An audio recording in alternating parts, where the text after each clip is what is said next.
Começa agora mais uma edição do programa Paideia, nosso encontro semanal com a cultura científica. No programa de hoje, a gente fala da polêmica envolvendo o tratamento da hepatite C e na coluna Mediciência de astrologia.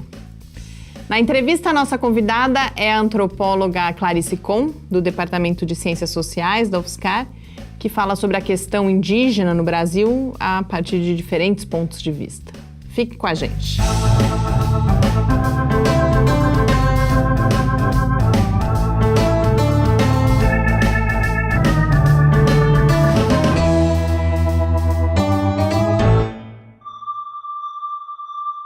Muito boa noite, a gente começa agora mais uma edição do programa Paideia, uma realização do LAB, o Laboratório Aberto de Interatividade para a Disseminação do Conhecimento Científico e Tecnológico e do Centro de Desenvolvimento de Materiais Funcionais, o CDMF. Estamos aqui no estúdio para apresentar o programa, eu e o professor Adilson. Muito boa noite, Adilson. Boa noite, Mariana, boa noite a todos. Essa semana foi difícil eu escolher o tema da coluna, o noticiário de ciência e tecnologia foi muito rico e um tema que acabou ficando de fora foi a polêmica envolvendo o Sofosbuvir, que é um medicamento que cura a hepatite C em 95% dos casos. E em torno desse medicamento vinha acontecendo já há algumas semanas, há mais tempo, mas sendo noticiado há algumas semanas, uma disputa comercial. E na terça, no dia 18, a gente teve a decisão do INPE, o Instituto Nacional de Propriedade Industrial, de conceder a patente desse medicamento ou de substâncias relacionadas a esse medicamento à farmacêutica americana Gilead. E com isso, o problema é que a Fiocruz Farmanguinhos não vai poder produzir um medicamento genérico no Brasil e a expectativa com o uso desse genérico é que o Ministério da Saúde pudesse economizar R$1 bilhão só em 2019. Essa polêmica com esse medicamento e essa farmacêutica, ela não existe só no Brasil, ela existe também em outros países e a gente tem experiências em que a patente não foi concedida ou que houve negociação com a empresa, com a Gilead, para que ela cobrasse menos pelos comprimidos. Aqui no Brasil, enquanto o comprimido original é comprado por R$140, o da Farmanguinhos poderia ser comprado pelo Ministério da Saúde por R$34,80. Estava em curso uma negociação com a Gilead para que ela cobrasse menos, já que havia o genérico, mas com a concessão da patente, a expectativa é que essa negociação seja mais difícil. Essa decisão do INPE ainda aceita recurso e esse é um exemplo de tema que interessa para todo mundo e que nem sempre a gente acompanha como devia e por isso eu não queria deixar de falar aqui no programa. A hepatite C foi o tema que ficou de fora porque a escolha para a coluna foi para o tema da astrologia. Na última semana, 2 grandes jornais brasileiros trouxeram reportagens sobre astrologia, despertando imediatamente a ira de cientistas e outras pessoas comprometidas com o combate às chamadas pseudociências. Nessa edição da coluna, então, eu busco trazer novas perspectivas para esse debate que possam nos ajudar a compreender melhor não só esse interesse pela astrologia, mas também a sua relação com outros temas que andam em alta, como polarização e desinformação. Vamos lá conferir.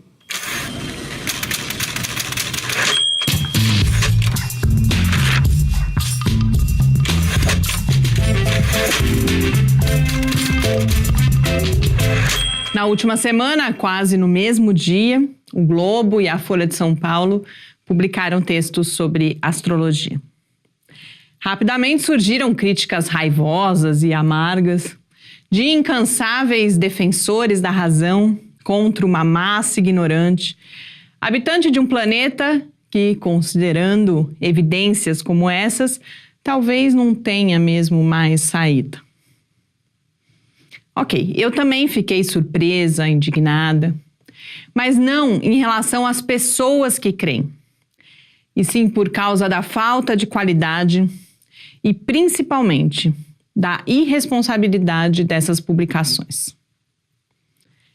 Sobre a matéria do Globo, é difícil dizer alguma coisa diferente de que ela não tem nem pé nem cabeça.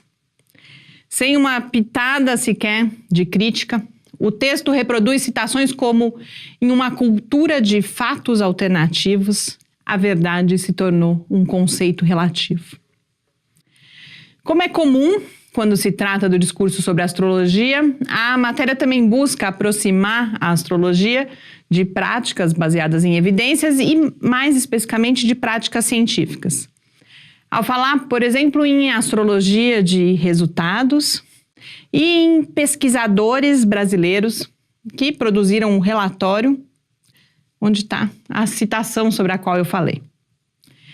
E o Globo também demonstra qual é a mais nova narrativa legitimadora da astrologia, que critica as previsões generalistas do passado e advoga uma prática mais personalizada no presente. Já a Folha, no começo, parece que vai oferecer um texto sobre o fenômeno do interesse cada vez maior das novas gerações pela astrologia, mas logo vira também uma ode aos benefícios que ela pode trazer. Em primeira pessoa, o jornal não diz muita coisa, mas escolhe como porta-vozes 6 praticantes de astrologia, 2 consultores de tendências, que pelo visto também estão na moda, e 3 personagens, pessoas que passaram por transformações radicais na vida, segundo elas, por causa da astrologia. Aqui a gente também encontra o discurso pseudocientífico, com uma das fontes da Folha apresentada como mestre em sociologia e antropologia e astrólogo. E a presidente da Associação Brasileira de Astrologia criticando a astrologia rápida das redes sociais, já que, segundo ela, o estudo de astrologia leva anos, exige dedicação, um certo nível intelectual e conhecimento de matemática. O crescimento do interesse na astrologia, se ele existir, sem dúvida é algo que deve ser investigado e noticiado. Mas falar da astrologia como fato, como ferramenta de mesma natureza que ciências e práticas, como por exemplo a psicologia, é bem diferente de examinar criticamente esse crescimento. Um texto publicado no site da revista The Atlantic é um bom exemplo de um olhar mais apropriado, na minha avaliação. A matéria destaca características da astrologia que fazem com que ela seja especialmente adequada ao que é chamado de era da internet e a um momento de grande incerteza em que são valorizados os atalhos para as ideias complexas. Dentre outras passagens, é ilustrativa do tom do texto a fala de um pesquisador sobre como a astrologia, e agora eu cito, oferece um vocabulário poderoso para capturar não apenas personalidade e temperamento, mas também os desafios e oportunidades da vida. Na medida em que se aprende facilmente esse vocabulário, ele pode ser atraente como uma forma rica de representar, e não de explicar ou prever, as experiências humanas e os eventos da vida, bem como de identificar alguns caminhos para lidar com eles. Em resumo, segundo o artigo da The Atlantic, a astrologia, em momentos de crise, oferece o conforto da possibilidade de imaginar um futuro melhor. Mas essa ideia de conforto me lembrou de uma crítica que Theodor Adorno fez à astrologia em um estudo publicado em 1953. No texto, Adorno associa a crença na astrologia em forças superiores que regeriam o nosso destino ao conformismo e também à ascensão do autoritarismo e de movimentos totalitários. Qualquer semelhança com o momento atual não é mera coincidência. Mas não é ridicularizando quem acredita em previsões astrológicas que a gente vai mudar a direção desses movimentos violentos. Nunca é demais repetir que empatia e diálogo são o caminho. Mesmo correndo o risco de sucumbir eu também, aos clichês contemporâneos. Boas leituras e uma boa semana!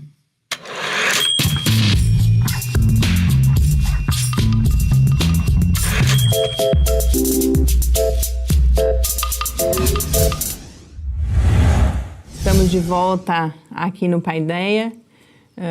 Uma das coisas que eu queria acrescentar, que eu acabei não abordando na coluna, é quando eu fui pesquisar para fazer a coluna, eu percebi o quanto, mais uma vez, porque eu fiquei pensando, por que de repente esse tema apareceu em 2 jornais aqui no Brasil? Aí eu vi que já há algum tempo, desde o começo do ano, nos Estados Unidos particularmente, esse é um tema que vinha aparecendo. E eu tenho a impressão também que houve um release tem um projeto que eu optei por não citar, mas é um tal de Person Astrology, é um projeto aqui no Brasil, que é o tal do projeto que eles falam dos pesquisadores brasileiros, que aparece nas 2 matérias, tanto no Globo quanto na Folha. Então eu tenho a impressão que eles soltaram um release, alguma coisa assim, que houve uma provocação para que esse tema fosse abordado. E desde o momento que eu vi, eu não podia falar de outra coisa, é um tema que a gente discute bastante em divulgação científica, mas eu fiz questão também de pensar, bom, como que a gente pode falar sobre isso justamente sem ser esse, é um bando de ignorantes, pessoas que puxa, esse mundo não tem jeito, porque ninguém se interessa pela ciência, as pessoas só se interessam pela astrologia, mas eu acho fundamental, ainda mais a gente que tem esse interesse em fazer com que a ciência se torne mais conhecida, pensar, bom, por que as pessoas se interessam tanto por astrologia, né? Eu acho que a questão da discussão eterna entre astrologia e astronomia, né, elas têm um problema muito importante aí, envolvendo exatamente quando a astrologia quer se dar o status de ser ciência, né? Então, da mesma forma que olhar a posição dos planetas decide, é a mesma coisa quando a pessoa joga as cartas do tarô e identifica algumas coisas, ou vai lá e joga os búzios e lê alguma coisa. Para mim, ela funciona nesse mesmo processo, né? Embora você possa usar as posições dos astros, etc., para ler aquilo, isso não dá nenhum caráter científico para a astrologia. E mesmo a questão própria de análise estatística, etc. Tal. Então, ou seja, as pessoas têm direito de acreditar no que quiser. Em astrologia, cartas de búzios, cartas de tarô, búzios, etc. Eu acho que isso é uma coisa que as pessoas podem acreditar. Aliás, todo dia no jornal tem uma coluna de astrologia, então isso não é novidade. Nos principais sites de notícias, você vai ter destaque para isso. Por quê? Porque isso dá audiência, senão um jornal não teria colocado. E nem no esse site. Eu acho que é um aspecto importante que às vezes acaba não sendo abordado. É um produto rentável. Exatamente, né? É um produto rentável. Uhum. Exatamente. E muitas vezes o astrólogo ele acaba sendo endeusado, etc., tal, porque de alguma forma ele está encontrando isso, como também poderia ser o vidente, não sei quem, etc., tal. O fato de se consultar os astros para tomar decisões é uma coisa que vem da antiguidade. Aliás, os astrólogos eram patrocinados pelos reis justamente por isso, né? Justamente porque querer saber a previsão do futuro.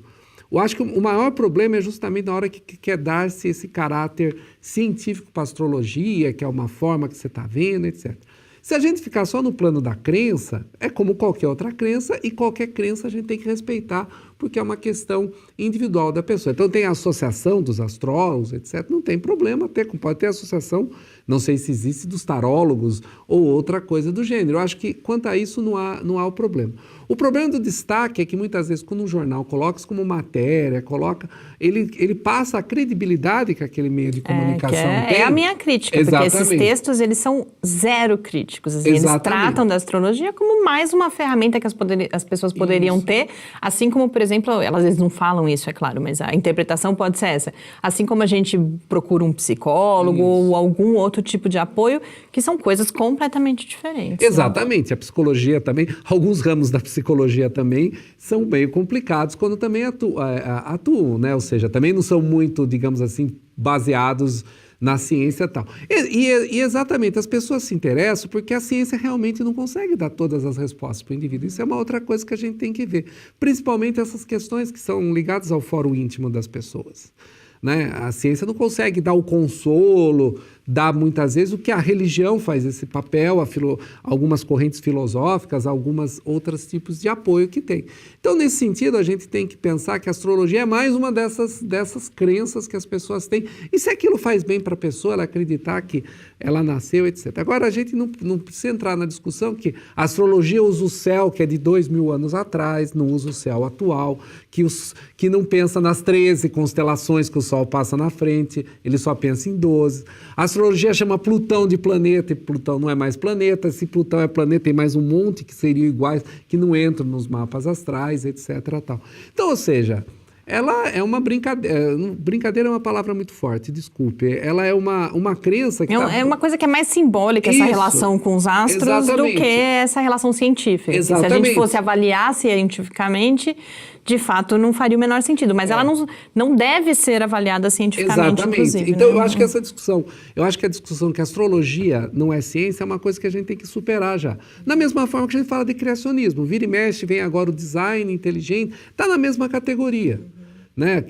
A ideia do design inteligente também é uma crença que as pessoas têm. Elas não têm evidências científicas que suportam aquilo. Então, não adianta a gente colocar numa mesa para discutir alguém que é a favor do design inteligente e alguém que é a favor da teoria da evolução. É uma discussão que não tem sentido. Como também colocar um astrônomo e um astrólogo para discutir um contra o outro sobre isso. É uma coisa que a gente tem que deixar claro. Olha, a astrologia não é ciência, é uma crença que as pessoas podem usá-la e fazer da mesma maneira. As próprias constelações, quando a gente tem lá o signo de Touro, Áries, etc., que são constelações astronômicas, são representações que a gente criou para aquelas estrelas. Outros povos olham para as estrelas e vê diferente. Nós vamos ter aqui a professora Clarice Cohen, que vai estar falando dos indígenas. Os indígenas vê outras constelações no céu, dão outros símbolos, outras representações. A gente leva para as estrelas os anseios internos que a gente tem. No fundo é isso. E quando a gente leva para lá, a gente está procurando o divino. E como o divino talvez esteja no céu, ele poderá nos ajudar. Então, ler as estrelas, entender aquilo, é entender um pouco os desígnios que o divino nos dá. Então, isso não passa de uma crença. Eu acho que há uma ressalva importante a ser feita, é quando esses conhecimentos concorrem, quando há uma disputa. Então, você falava, por exemplo, antes da psicologia, a gente tem a ciência psicológica, né, a ciência e a psicologia, e você tem, como você tem em todas as áreas, os charlatãos que vão se apropriar disso e tentar oferecer respostas. Ou mesmo a astrologia. Então, esse é um desafio do ensino de ciência, inclusive, que trabalha, algumas correntes trabalham nessa perspectiva de que a gente tem diferentes conhecimentos ou diferentes formas de olhar para o mundo, para diferentes situações na nossa vida. E é importante a gente ter isso claro, porque também o caso do criacionismo é clássico. Se a gente começa a ter uma concorrência ou estimular que haja essa disputa, a gente pode chegar em movimentos como a gente vive hoje em dia, essa questão toda do questionamento da verdade, e aí a gente vai ter problemas práticos sérios, como o caso da vacinação tem sido aí o maior exemplo. Então, é complexo, não é nem sim nem não, a gente tem que respeitar, sem dúvida nenhuma, mas a gente tem que sempre trabalhar com essa dificuldade, esse desafio de entendimento de que são conhecimentos diferentes, úteis em situações diferentes e que não podem ser trocados um pelo outro, porque senão a gente chega a problemas sérios, que é aquilo que a ciência realmente já mostrou, por exemplo, que a vacina é importante, que a vacina funciona e que a vacina não tem,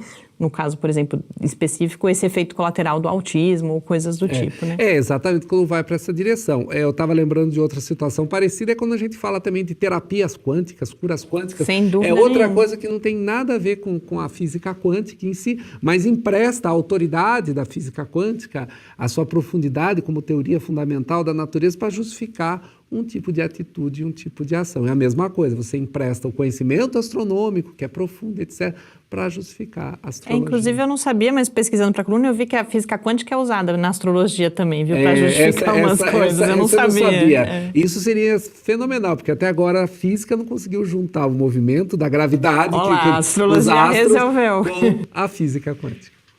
Bom, agora, então, para a gente encerrar esse primeiro bloco do programa, a gente assiste a um Clique Ciência com a professora Mônica Lopes Aguiar, do Departamento de Engenharia Química da UFSCar, sobre pesquisas relacionadas ao desenvolvimento de filtros industriais e monitoramento da qualidade do ar.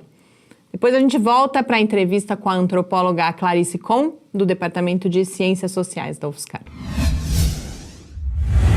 Eu sou a professora Mônica Lopes Aguiar, aqui do Departamento de Engenharia Química da UFSCar. Eu trabalho no Laboratório de Controle Ambiental. Eu trabalho na separação gás sólido com filtros de manga, que foi a minha primeira linha de pesquisa. Fiquei um tempo afastada dessa linha, mas no último ano para cá, em 2015, agora em 2016, teve muita procura de empresas, né, para otimizar os filtros de manga e gente querendo entender mais sobre o funcionamento desses equipamentos. E então a gente tem uma pesquisa nessa linha, eu tenho 2 alunos que estão trabalhando nessa linha de filtração de ar, a parte mais industrial, e também tem as pesquisas com nanofiltros, né, com ar-condicionado de carro, sistemas de ventilação, salas limpas, que é a fabricação de meios filtrantes com nanofibras e para capturar nanopartículas. Essa é uma linha nova que a gente está desenvolvendo aqui no DEC. Eu tenho atualmente uma aluna que está na França, né, aprendendo a técnica para depois desenvolver aqui. A gente tem até um projeto agora recentemente aprovado pela FAPESP para desenvolver essa linha. O objetivo é a gente ter um filtro, né, barato, que esses filtros existem, mas são importados e tem uma tecnologia bastante cara. Na outra linha que também atua é na área de monitoramento de ar, tanto poluição do ar atmosférico como poluição de ar em salas limpas, né, em ambientes internos. E aí a gente faz vários tipos de trabalho também nessa linha. E também mais aplicado a caracterização de partículas de tamanho, forma, força de adesão, que também é uma técnica que a gente vem utilizando, tanto a força de adesão por método da microcentrífuga como de force spinning, que também a gente tem um trabalho que também vai ser desenvolvido em parceria com a Alemanha.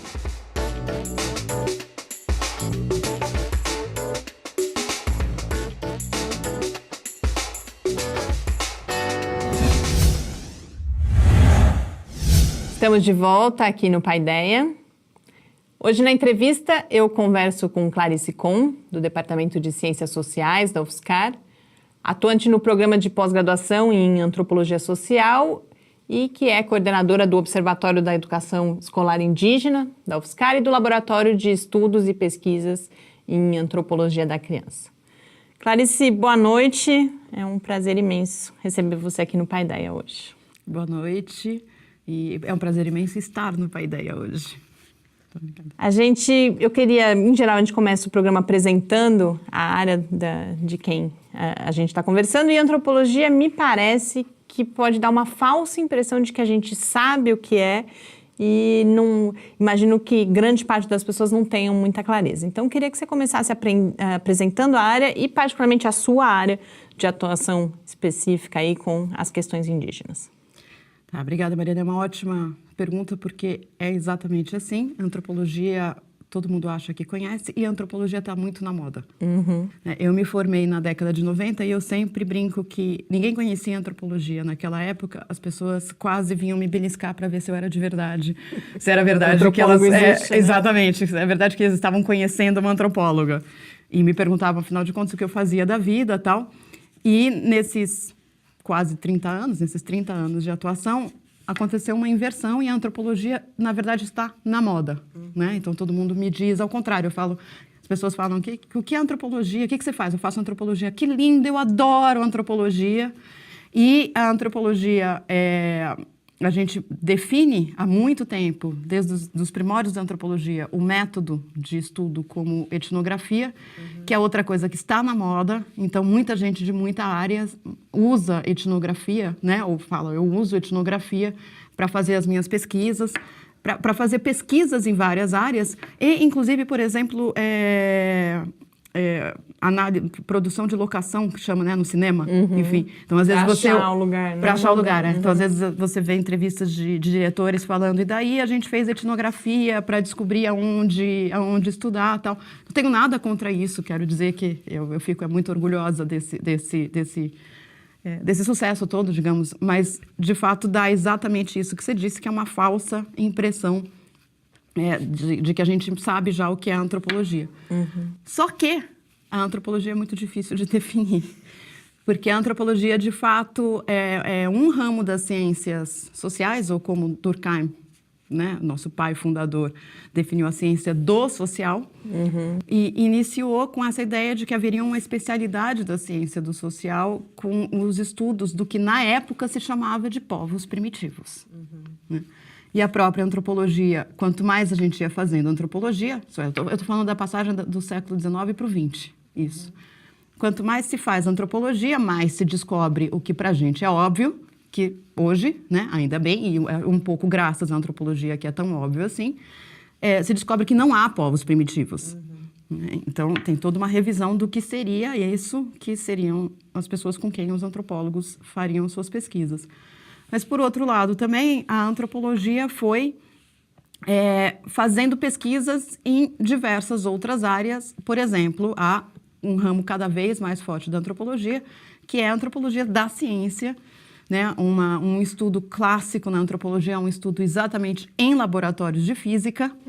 Então, os estudos em antropologia se diversificaram muito, né? E a gente faz antropologia em vários lugares, se utilizando de uma diversidade de métodos hoje em dia. Então, se antes era fácil, né? Se você me perguntasse isso em 1902, eu ia falar, ou pode ser 1918, tá? Há 100 anos atrás. Eu poderia falar, é um estudo dos povos primitivos e a gente usa etnografia. Hoje, a gente ampliou muito, tanto a definição de o que a gente estuda, quanto o modo de estudar. Os alunos me perguntam daí frequentemente, afinal de contas, então, o que é antropologia? E eu só consigo responder que é um tipo de questionamento sobre o mundo, né? Algo que a gente mantém, que é um modo de se perguntar sobre o mundo, que é se perguntar sobre como as pessoas concebem o mundo em que elas vivem. Enfim, e é isso que eu acho que o antropólogo se dedica a fazer. Às vezes conversando consigo próprio, às vezes fazendo antropologia da antropologia, mas sempre com esse questionamento que é buscar ver como as pessoas, como são aqueles que são os nossos interlocutores, pensam o que é o mundo, o que é viver no mundo, o que a gente faz no mundo e etc. A gente vai ter a oportunidade aqui de falar um pouco sobre o seu trabalho. Eu acho que com isso a gente vai... É uma base também que a gente vai aprofundando. A gente vai um pouco ilustrando isso que eu falei tão amplamente. E eu peço desculpas pela amplidão, mas é que eu gosto de manter exatamente essa amplidão, que eu acho que é a riqueza da antropologia. E nessa amplitude toda em que você está falando da antropologia, a gente acaba encontrando em diferentes povos, em diferentes épocas... Ou em diferentes laboratórios. Ou em diferentes laboratórios, né? Alguma coisa muito comum, ou seja, essa questão de algumas ideias, crenças, né? A gente, por exemplo, sabe que não tem nenhum povo que foi ateu, sempre tem alguma divindade, etc. Isso também é o foco da antropologia, tentar ver se esses comportamentos eles são mais universais ou é mais focado, cada povo é um estudo... Bom, eu acho que eu vou remeter a mim mesma e vou dizer um pouco mais sobre o que eu acho que é antropologia, porque isso, como todas as áreas de conhecimento e todas as ciências, é sempre uma controvérsia, né? A antropologia, de fato, ela tem uma questão que volta sempre, que é o universal e o particular, né? E a ideia de que a humanidade... Então, tem uma questão que é uma questão, inclusive, política muito forte da antropologia. A antropologia tem uma atuação política muito forte, especialmente depois da Segunda Guerra Mundial. E com todas as discussões hoje, por exemplo, com as discussões sobre racismo e etc. Então, ela é um instrumento muito forte para lembrar que a humanidade é una. E a humanidade é una no sentido de que não há mais humanos, menos humanos, né? Humanos mais inteligentes, menos inteligentes, mais capazes e menos capazes e tal. Mas a antropologia também sempre se dedicou a mostrar que essa humanidade, que é una, é capaz de ser absolutamente diferente entre si. Então, esse também é um dos jogos da antropologia, ou seja, você mostrar como estamos sempre tratando de humanos e modos muito inventivos e muito diversos de humanos viverem essa sua humanidade. Mas o interesse da gente é nessa inventibilidade humana, ou seja, é ver e se encantar cada vez mais nessa capacidade inventiva. Então, eu tenho que discordar de você e dizer que, não, nem todos os povos têm divindades. E aí isso é uma coisa que a antropologia descobre continuamente. Isso é o meu encanto com a antropologia o tempo todo.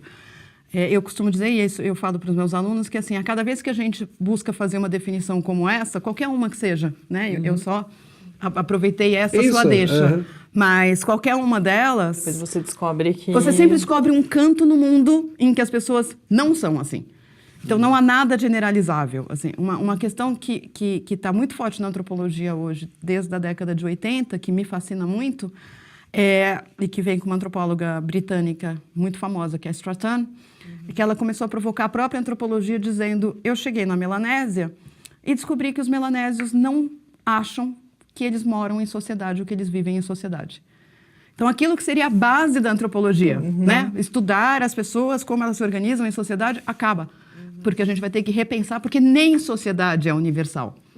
Né? Então, isso é um encanto da antropologia, porque parece que a própria antropologia nos vacina contra qualquer generalização, porque você sempre vai chegar em algum lugar, e esse algum lugar não precisa ser a Melanésia, eu insisto, pode ser o laboratório de física, né? Pode ser a universidade, etc. Mas você sempre chega em algum lugar em que você descobre que nada é generalizável.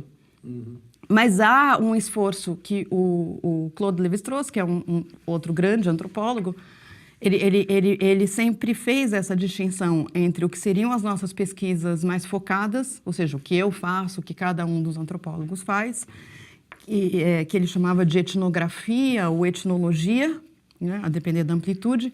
E ele falava: isso é diverso do que eu chamo de antropologia.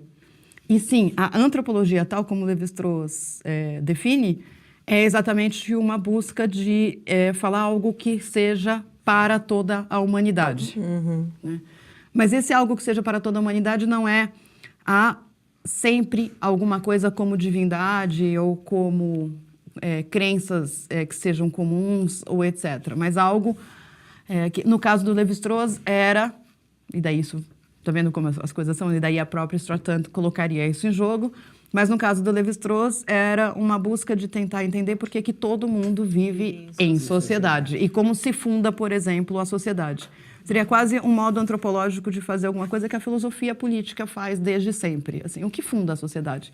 O que faz com que a gente se abra? A questão dele era isso. O que faz com que cada família se abra à sociedade? Cada família a gente podia ser, na verdade, um mundo povoado por famílias. Nós não somos. Todas as famílias se abrem para uma relação externa a ela. A questão dele, e aí ele chama isso de uma questão antropológica nesse sentido. Porque daí você estaria falando da humanidade como um todo. Sim.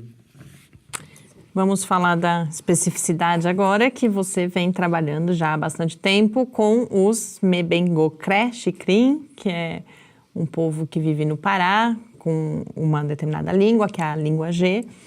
Eu gostaria, então, que você nos apresentasse brevemente a eles, quem são, e já ligando com uma questão que a maior parte das pessoas acompanhou, que é a relação com a usina de Belo Monte, que me chamou bastante atenção, um livro que você organiza junto com outra pessoa da questão de Belo Monte, a questão indígena, e aí um dos capítulos se chama O Fim do Mundo, tal qual o fim do mundo como o conhecemos.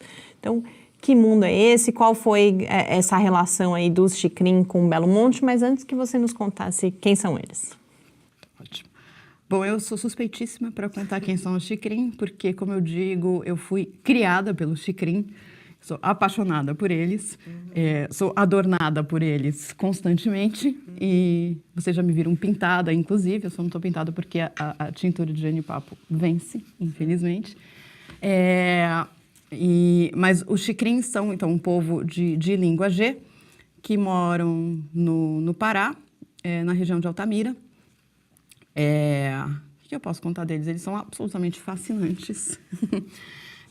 Eles, na realidade, são uma parcela pequena. Quando você fala de língua G, na verdade, é um tronco linguístico. Então vai ter vários povos falando. Tem muitos povos do sul ao norte do país que falam uma variante dessa língua, né? Variantes diversas dessa língua, algumas mais próximas das outras, algumas mutuamente inteligíveis, outras não, mas que os linguistas comprovam que tem uma ligação. E, além disso, eles fazem parte desse mundo Mebenocré, que, na verdade, é muito mais amplo do que o Xicrim. Então, a especificidade mesmo é Xicrim, né? A minha é Xicrim. Os Mebenocré são também os Caiapó, que são bastante famosos, bastante midiáticos e etc., né? Bom, o Xicrim com quem eu trabalho moram numa terra indígena demarcada desde a década de 90, a terra indígena Trincheira Bacajá.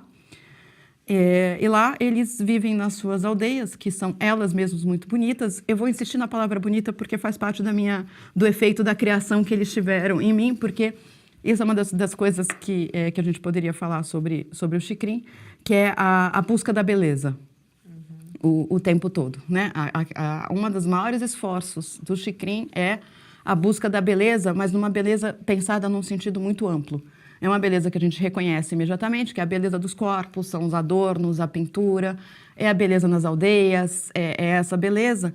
Mas a minha orientadora, aproveitando para fazer uma homenagem, que a gente sempre tem que fazer, né? Mas a minha orientadora no mestrado, que me levou lá, que é a professora Lux Vidal, que trabalhou muito exatamente pintura corporal, que é algo que se faz sempre, as pessoas têm que estar sempre pintadas e etc., ela sempre nos dizia, ela já nos dizia há muito tempo, que beleza para o Xicrim é uma ética e uma estética, né? Então, produzir beleza no mundo é produzir beleza esteticamente, mas é também viver de acordo com uma ética da beleza, né?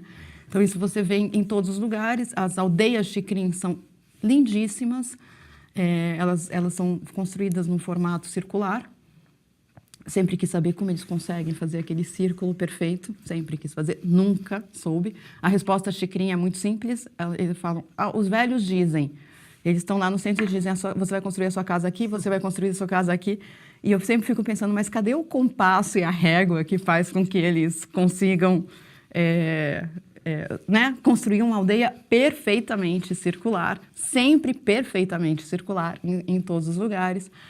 Então, essa é uma marca muito, muito forte deles, que é uma marca também que a gente traz na antropologia, que é uma espacialidade que também é muito importante para eles. Então, viver no espaço para eles também é pensar o espaço, é produzir beleza nesse espaço e é pensar esses vários espaços em que eles vivem, que é a aldeia, né, o espaço da clareira, entre a aldeia e a roça, o espaço da roça, o espaço da floresta, e agora o espaço das cidades, que é uma parte importante desse mundo, de acordo com as relações possíveis no mundo.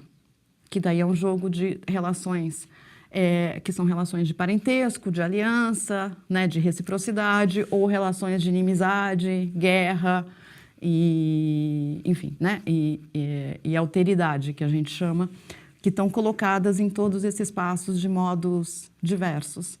Então, a vida do Xicrim é um pouco essa relação que está no espaço, que está nos corpos, que está na beleza, né? Dessa possibilidade múltipla de relações entre si e com os outros, que eles vão construindo de acordo com como se fosse um trazer para si, aparentar, tornar parente, tornar aliado, ou repelir, inimizar, fazer guerra e etc., né?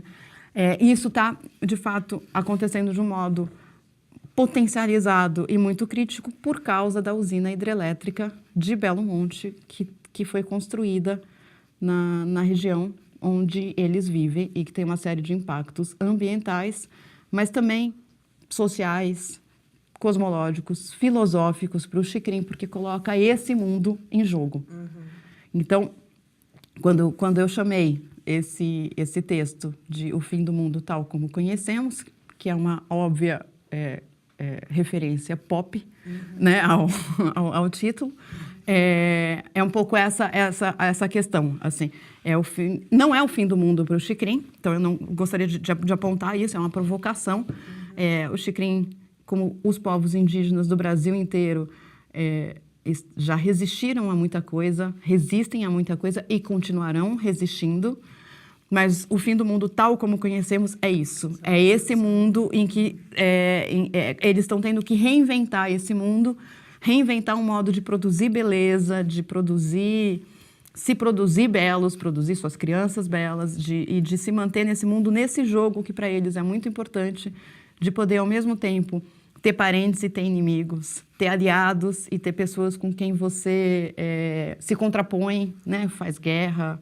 Eles não fazem mais guerra hoje, porque isso faz parte das coisas que o Estado eles domesticaram nos indígenas, né? O Estado chama isso de fazer contato e pacificação, esse é o termo técnico que o Estado utiliza.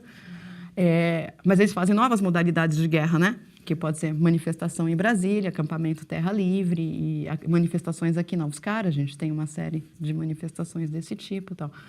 Então, essa minha provocação do título O Fim do Mundo Tal Como Nós Conhecemos é um pouco essa, chamar a atenção em como impactos como uma usina hidrelétrica sendo construída lá não são só impactos que a gente tem que pensar como aqueles que a gente tem que pensar e dar conta deles, que são impactos ambientais, é a seca do rio que eles estão vivenciando e tudo que decorre da seca do rio, que tem impacto sobre os peixes, a pesca, a caça, o mato, e eles como pescadores e caçadores, né? E como eles dizem o tempo todo, não tem mais rio para as crianças banharem, e, né, esse tipo de impacto.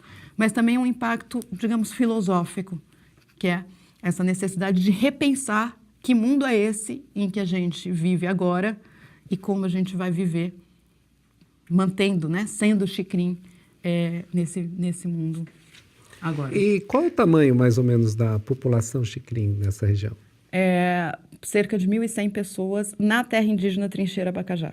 Dentro da reserva, né? Isso é reserva indígena, né? A gente chama de terra indígena. Terra indígena, isso, terra indígena. A expressão constitucional é terra indígena. Eu queria... o tempo, como a gente já imaginava, está acabando.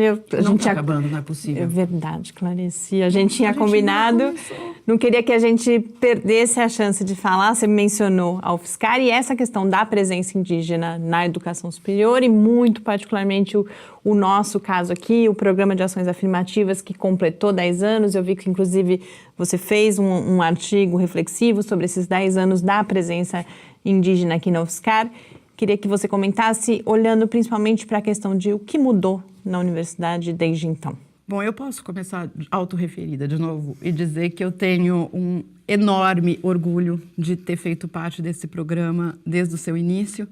É uma espécie desses acasos pessoais. Eu cheguei na Universidade Federal de São Carlos em 2006, eu me doutorei em 2006, eu prestei o concurso e cheguei na Universidade Federal de São Carlos em 2006 e logo estava na Comissão de Ações Afirmativas.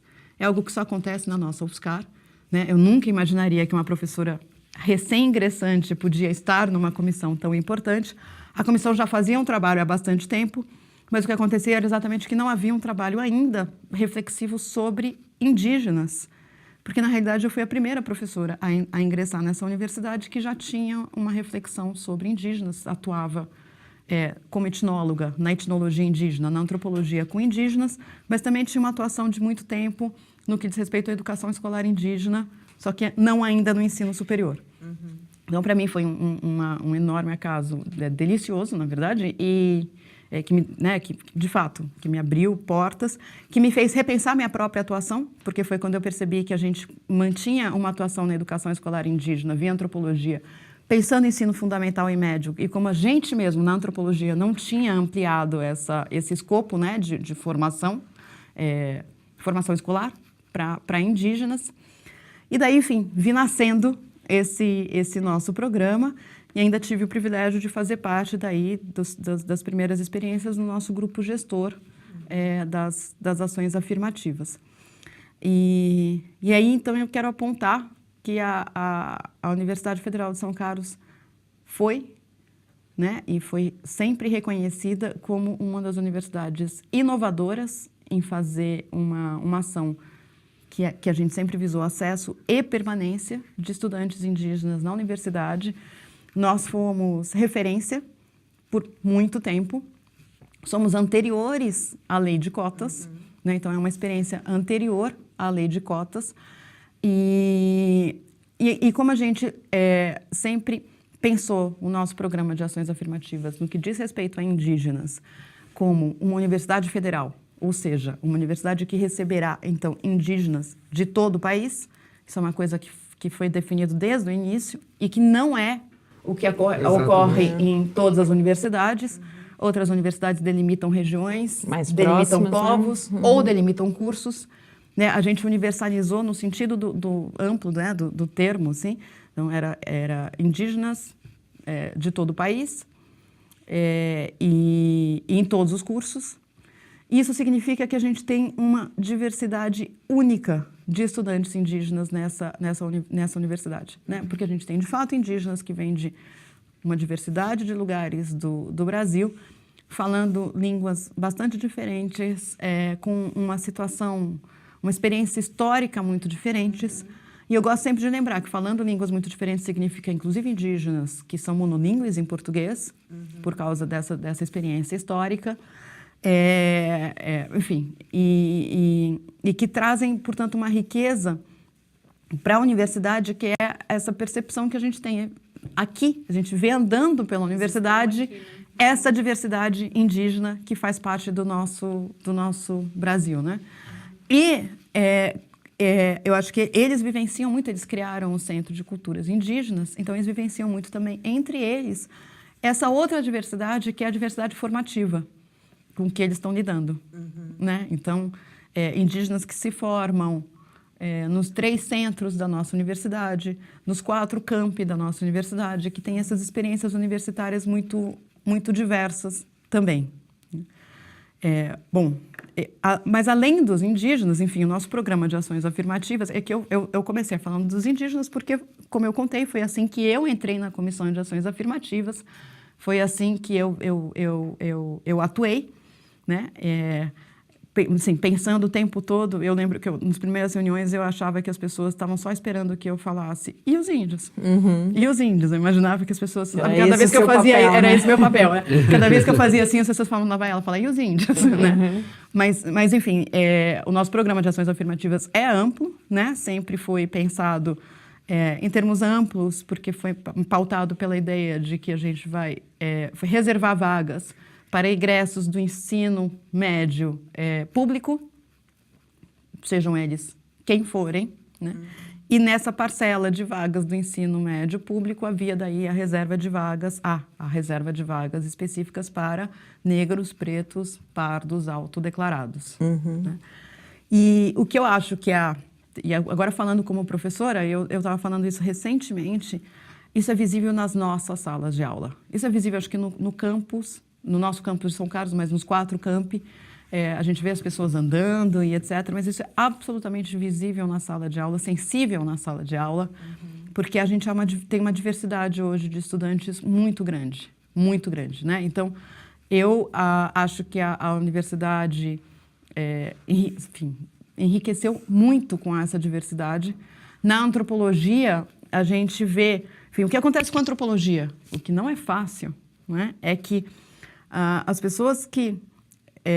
Bom, a antropologia já se reviu, como eu contei para vocês logo antes. Então, mas assim, as pessoas que em algum momento foram pensadas como o objeto de pesquisa da antropologia estão se formando antropólogos, estão na minha sala de aula debatendo os mesmos textos que eu e rebatendo os textos, efetivamente, né?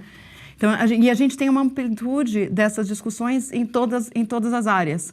Né? Enfim, pessoas que estão fazendo... Eu falei da aldeia completamente circular, eles certamente não usam régua e compasso para fazer isso. A gente ainda não sabe. Eu acho que ninguém sabe como eles fazem isso que se transforma numa geometria perfeita para a gente.